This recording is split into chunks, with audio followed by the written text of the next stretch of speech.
So with that, I'm ready to talk some Notre Dame football. Are you ready for rapid fire? Man, we got going on all these rule changes, and it still feels like we could, go on for another 30 minutes. But I know. I'm always ready for the rapid fire segue. All right, let's do it. So during his New York media blitz last week, Marcus Freeman told the NFL Network that he and his family took a red-eye flight back from Hawaii to South Bend, and he used it to get a feel for what he and his team will go through when the Irish go to Ireland to open the season. So how much do you think this is actually going to help, Jess?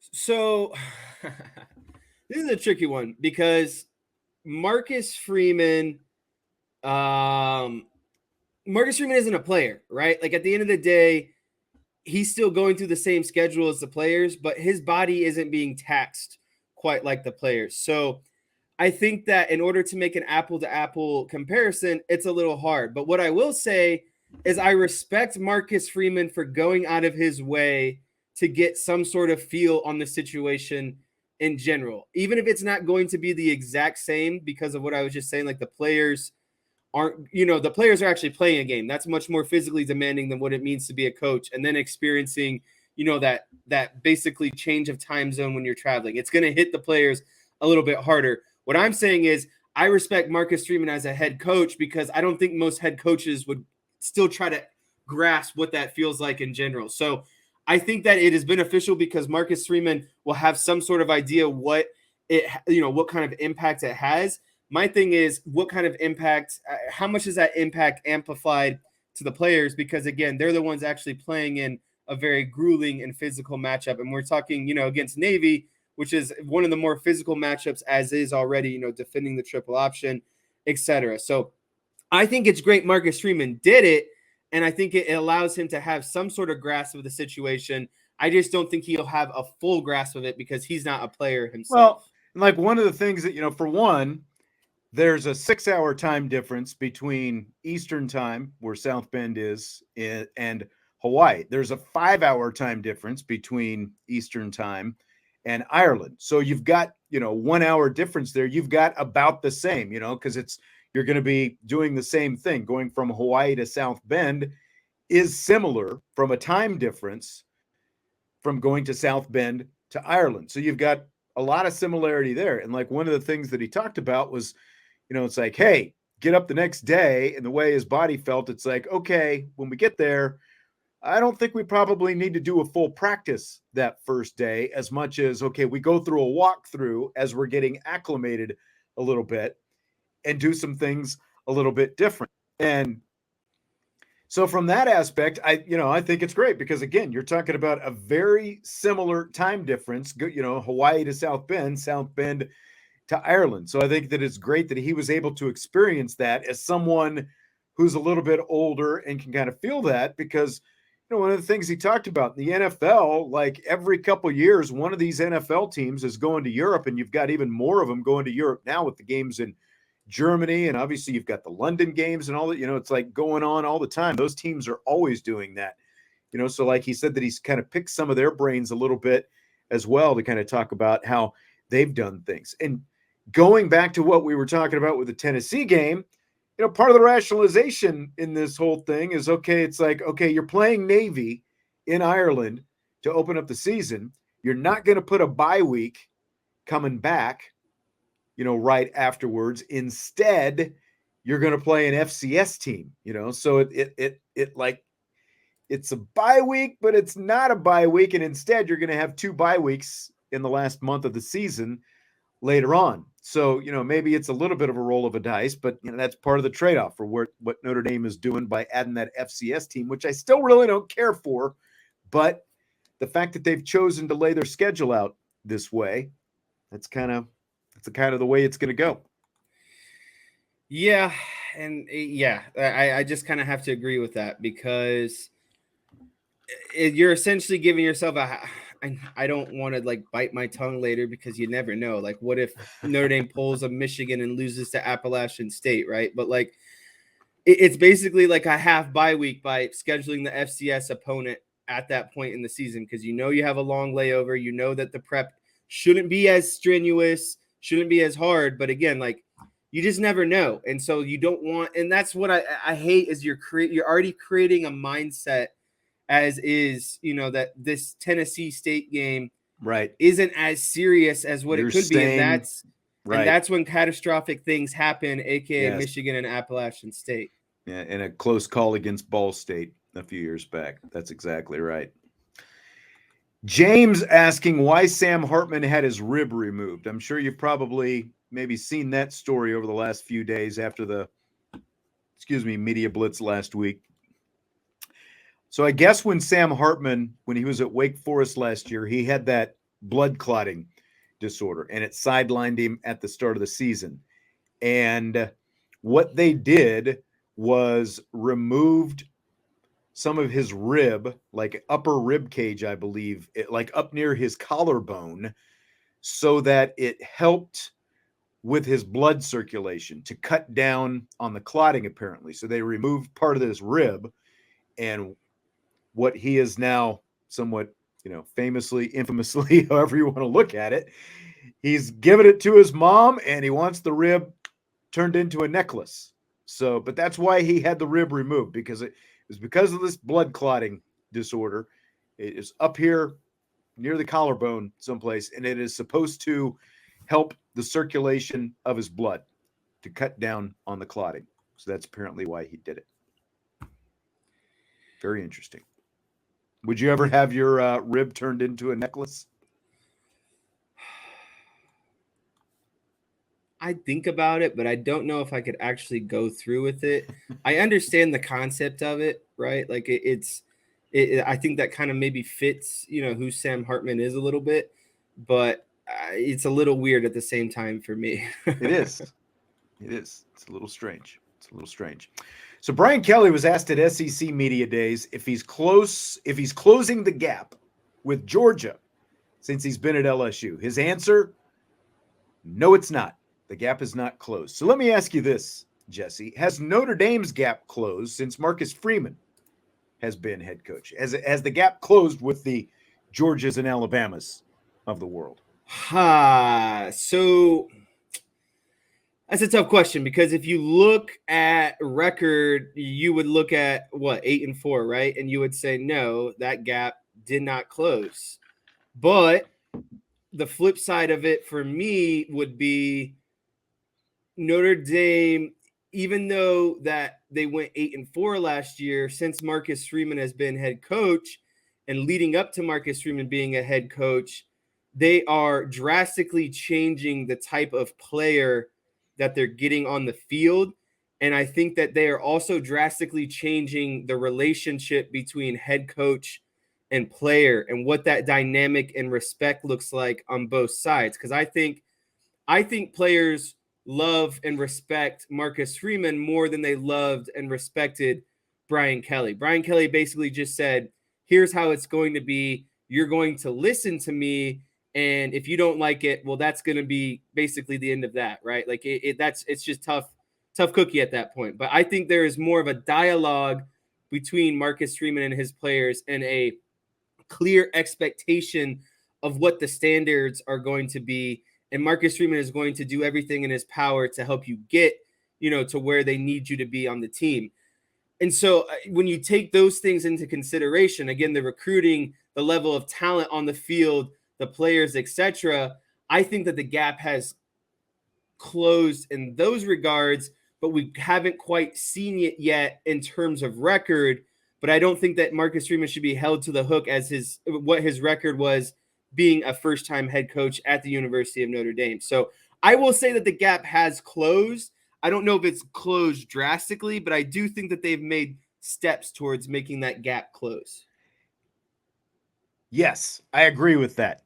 You took a long way to get there to the end, but I agree with what you're saying. I agree as well that the gap has at least incrementally closed, but just as you laid out, 8-4, you haven't seen it on the field, with the exception of they did beat a team that's won a couple national championships in the last few years in Clemson last year. But in terms of the Alabamas and Georgias of the world, look, like for Brian Kelly, it's the same topic, right? It's like new address, same topic. Like he used to get asked all the time about closing the gap when he was here at Notre Dame. And of course, he threw it right back at the media.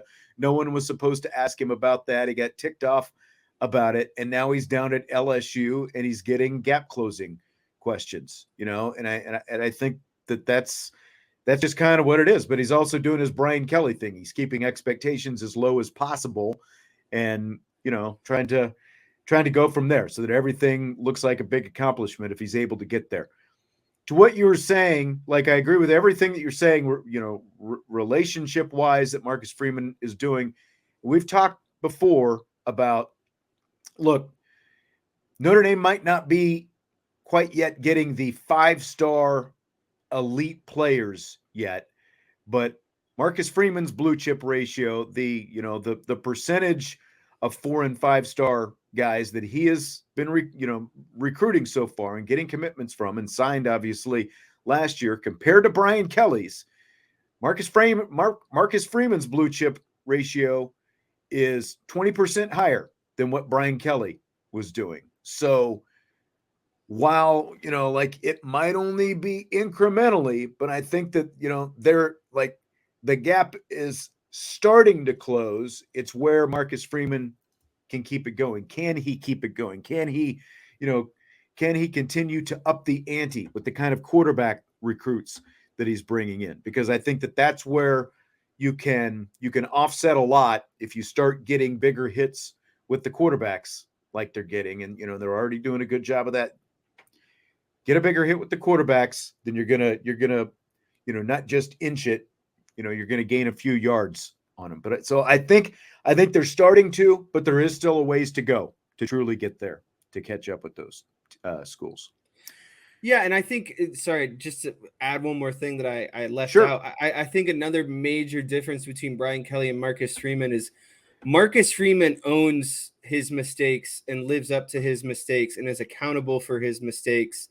And I don't think Brian Kelly throws them back at everybody else. That was exactly what I was getting ready to say. Brian Kelly he deflects everything that goes wrong onto everyone else until it was time for something to go right. Then he wanted to be the guy to kind of take all the credit. I think when things are going great or things are going horrible, Marcus Freeman, it goes through Marcus Freeman first, and he would never throw any of his players under the bus. It is always, well, I need to do this, or I need to change that, or, I need to do this, and then relay that onto the players so they can execute it. So that's another big one, in my opinion. I think that, I don't know how much that it actually closes the gap, but I think that's going to help you close the gap quicker because you have a coach that, again, and to me, it goes back to players.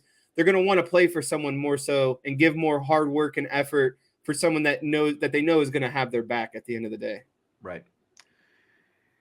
So we talked about some rule changes up front. One thing that I've seen tossed out, the idea of Power 5 relegation. The bottom teams, in the Power, where, like if you're at the bottom of a Power 5 conference, you drop down a level. If you're at the, top of a lower conference, you would get to pop up, like say it was Cincinnati a couple years back. Like Cincinnati could have potentially traded places with a team like Kansas or Vanderbilt, like bottom feeder type teams in their conferences for the season that the Bearcats have. What do you think about the concept of Power 5 relegation?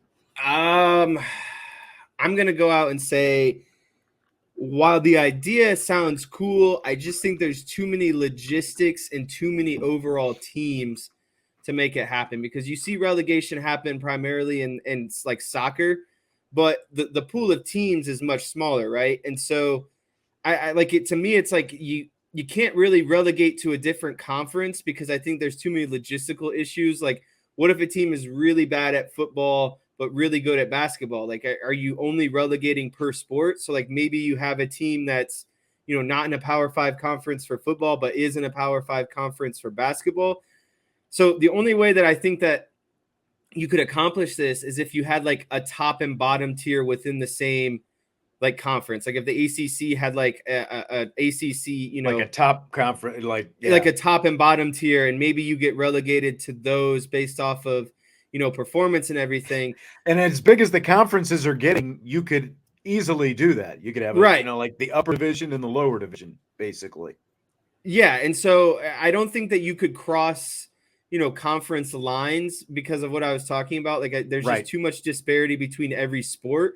But I do think that if you did it, like you could still do it per sport because you could, again, have a top and bottom tier, per sport, and then you get relegated to that. And maybe it's like, the top two-thirds of teams are the teams that stay in the top tier, and the bottom 1/3 are the teams that are in the bottom tier. I think that's the only way that you could go about it. Yeah, like if college football ever goes to this system that a lot of people have talked about where, like the Power 5 break off, or you've got one body that's overseeing all of, it's, you just have to separate football from the rest of the sports, I think, if you're going to do this, because there's just too many moving parts when you start throwing in all the other sports, because you would essentially be moving from one conference to another, where, what you said there, were like, with all these super conferences, obviously the SEC and the Big Ten being the poster children for that, you could make an upper division and a lower division. But then you're also going to start talking about your lower division teams are probably going to be bringing in less revenue every year. And then you're going to make some people mad, and you're going to have, Texas leaving the Big 12 after, the rest of the anchor teams of the Big 8, even in Big 12 have left. So I think it's a little bit much if you had one oversight, if it was just football and you had football under one, kind of blanket organization. I think it could potentially work, but I think there's probably a reason that you only see relegation overseas in those other sports, even though people want to compare soccer to American football. I think it's just different. I don't think that it would work over here, especially in college, again, because there's so many different sports involved. It's not just football, and you're talking about schools and conferences and everything else. Fill in the blank. It's blank that the SEC announced it will hold its football media days in Dallas next year, which coincides with Texas and Oklahoma's move to the conference. It is a big marketing move that the SEC announced that their media day is going to be in Dallas, Texas, which again is coincidentally that the same time that Texas and Oklahoma are going to be joining the SEC. And I saw some backlash on this, basically saying that the SEC already decided that it was going to be rotating between cities coming up, and that it's not just but come on, the year that Texas, one of the biggest states in the country, and Dallas being one of the biggest markets in the country as well, and you're telling me that that's completely coincidental. There's no fooling me, my friend. That's they did that on purpose, right? Like you're going to get the most bang for your buck. Right. And again, it's a huge promotional marketing, whatever you want to call it. And it just looks good on behalf of the SEC. So I've heard that, and it's going to be in Nashville, in upcoming years and, here and there. But okay, that's all fine if the SEC has, this list of cities that they're going to start rotating between. But the fact that it's in Dallas, the year that those two teams are joining, there's no coincidence for me. That's very much a strategic move on, on part of the SEC, the NCAA, everyone involved. They know what they're doing.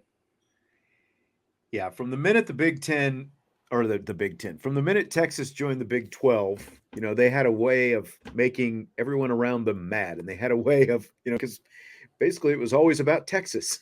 They got their Longhorn network. It ticked everybody off. Again, it sent Nebraska, Missouri, Colorado to other conferences, 3 different conferences, as a matter of fact. And it splintered all the jealousies, and they started moving events that used to Big 8 events out of Kansas City and down to Dallas. Most of them ended up back in Kansas City because it's like, oh, it just makes more sense up here. There's a good infrastructure here. But there was just a lot of that, and you can't tell me it's coincidence that the first year, the SEC had no reason to go to Dallas before Texas and Oklahoma. Always been in one spot, from my understanding. It's out of the SEC footprint, until next year when Oklahoma and Texas join. And even though Oklahoma's obviously Oklahoma, it's not that far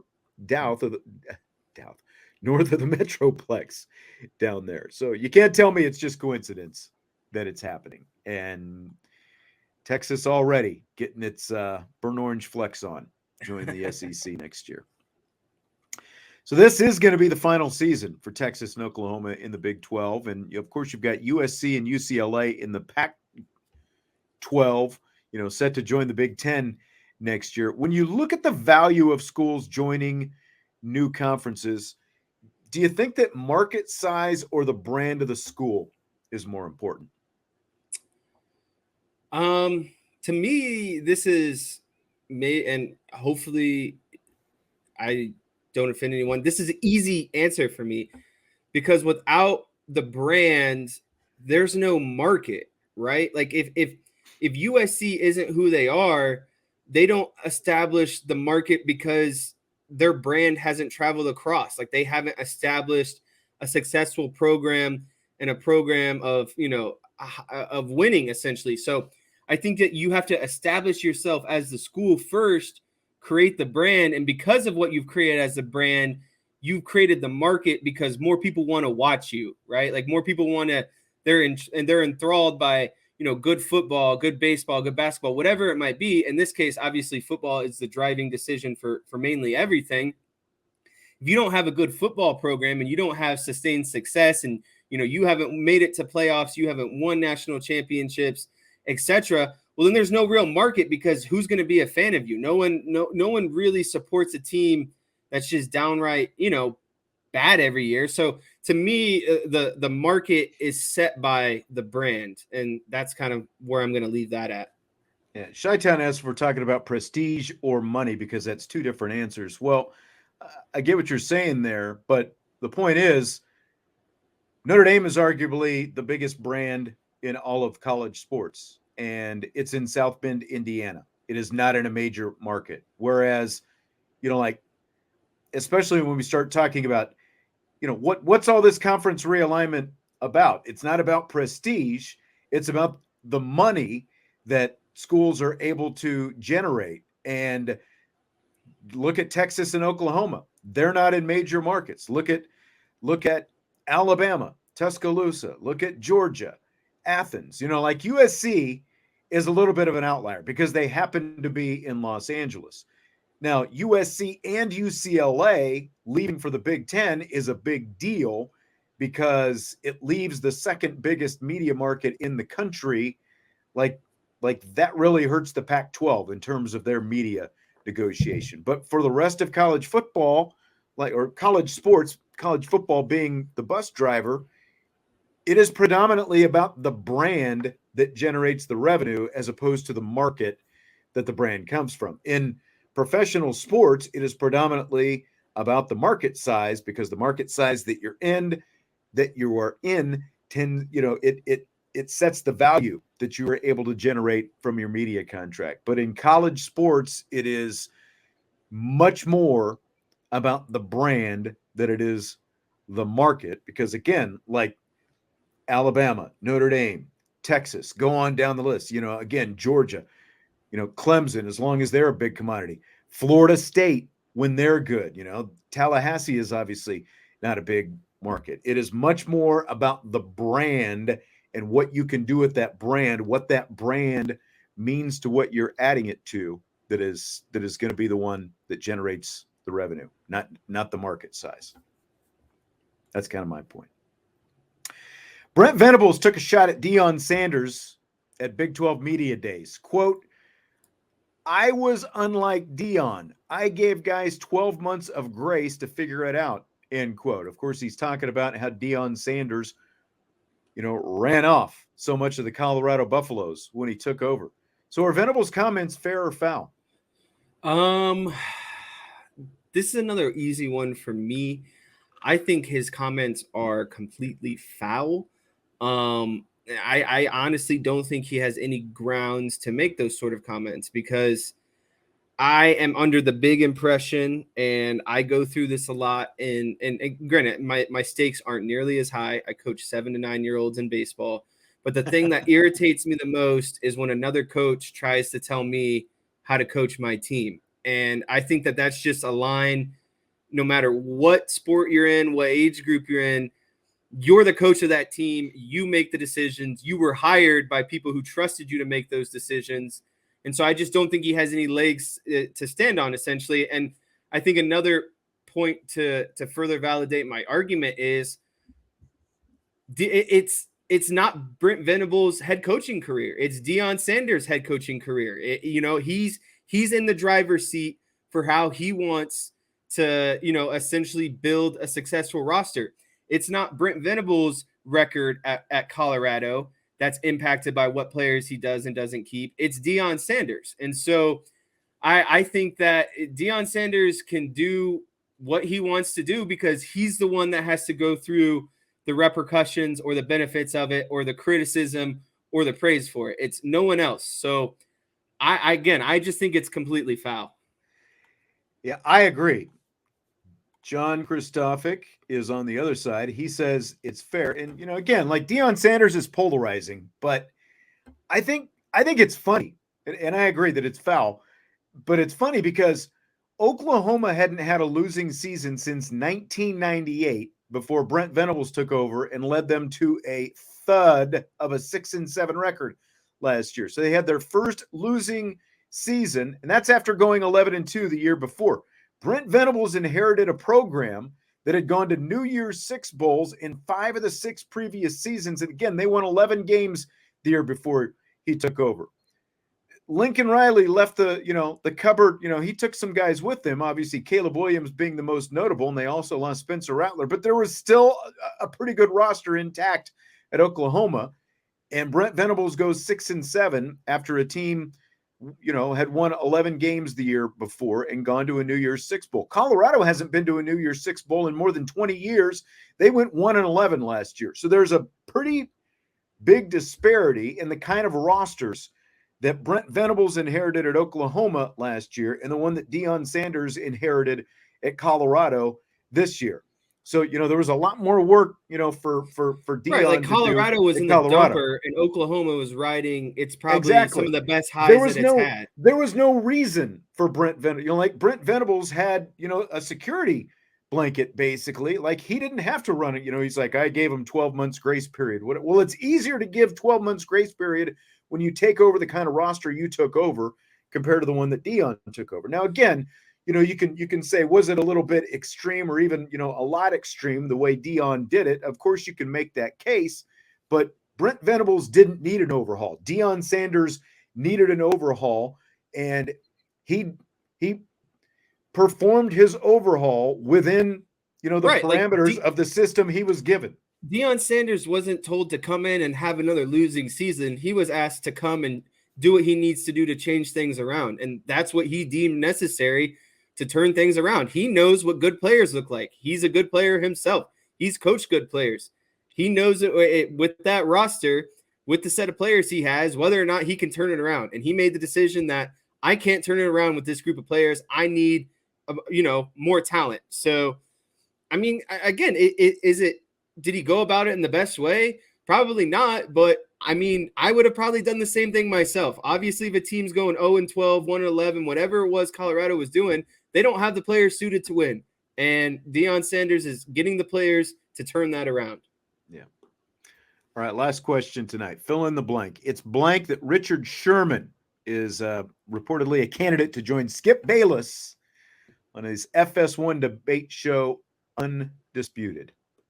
It is kind of surprising that Richard Sherman is a candidate because I think this show has a formula for what they think generates the most popularity and viewership, etc. And that's getting someone that is very contradictory and argumentative of Skip Bayless. So that fits the mold to me.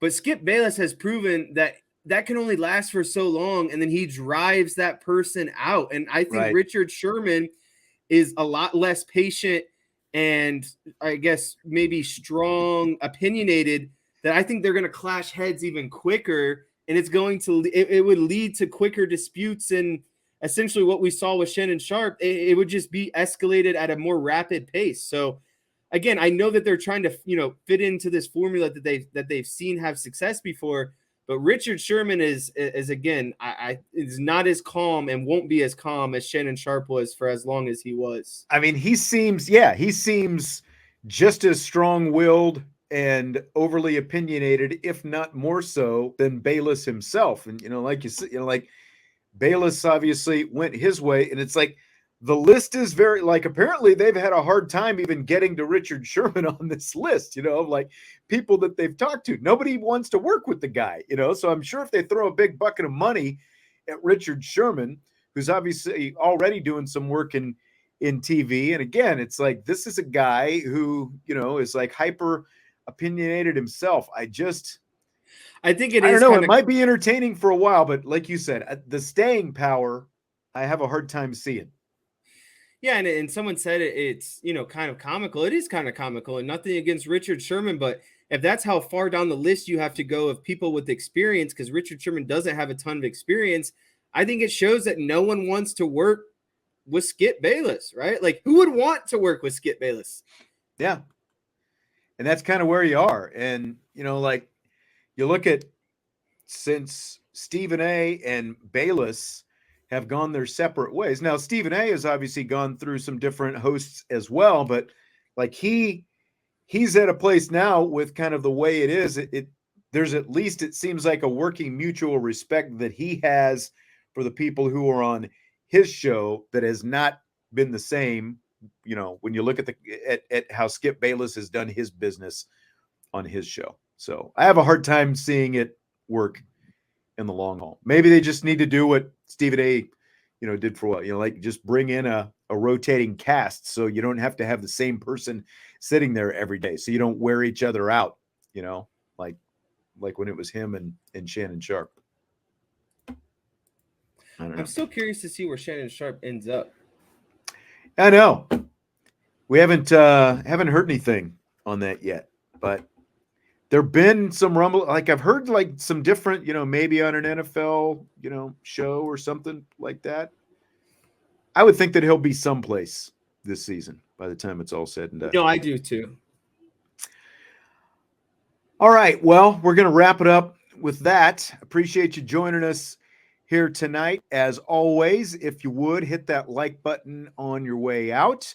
And of course, subscribe, rate, and review on your podcast platforms. And we will talk to you tomorrow once again on IB Nation Sports Talk.